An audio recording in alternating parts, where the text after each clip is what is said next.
आदित्य तो तन्वी से कभी शादी ही नहीं करना चाहता था, लेकिन उसके पिता गांव में एक फैक्ट्री लगाना चाहते थे जिसके लिए जमीन चाहिए थी और वह जमीन मुखिया जी उन्हें देने से मना कर रहे थे।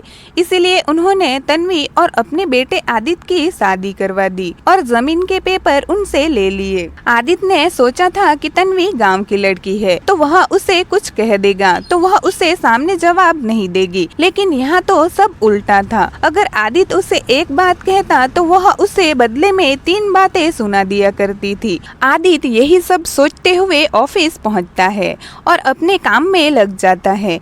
तभी उसका असिस्टेंट उसे बताता है कि उसे आज अपने बिजनेस पार्टनर के यहाँ पार्टी में जाना है। आदित्य उसे मना कर देता है और उसे पार्टी में जाने को बोल देता है। अगर आदित्य पार्टी में जाने को हाँ कहता तो उसे तन्वी को भी ले जाना पड़ता, इसीलिए उसने मना कर दिया। उसे तन्वी को सबसे मिलवाने में झिझक होती थी क्योंकि वह गाँव की थी। उसे ऐसी पार्टी के बारे में ज्यादा पता नहीं होगा, ये सोच उसने मना कर दिया। थोड़ी देर काम करने के बाद वह घर के लिए निकल जाता है। जैसे ही वह घर में कदम रखता है उसे खाने की खुशबू आती है और किचन से हंसने की आवाज आती है, जिसे वह समझ जाता है कि तन्वी जरूर किचन में है। तन्वी जब से घर में आई है तब से उसके घर में रौनक आ गई है। उसके माता पिता और भाई बहन खुश रहने लगे थे। तन्वी जहाँ भी जाती सबका दिल जीत लेती थी। तन्वी जब देखती है कि आदित्य आ गया है तो वह सब काम छोड़ पानी लेकर उसके पास जाती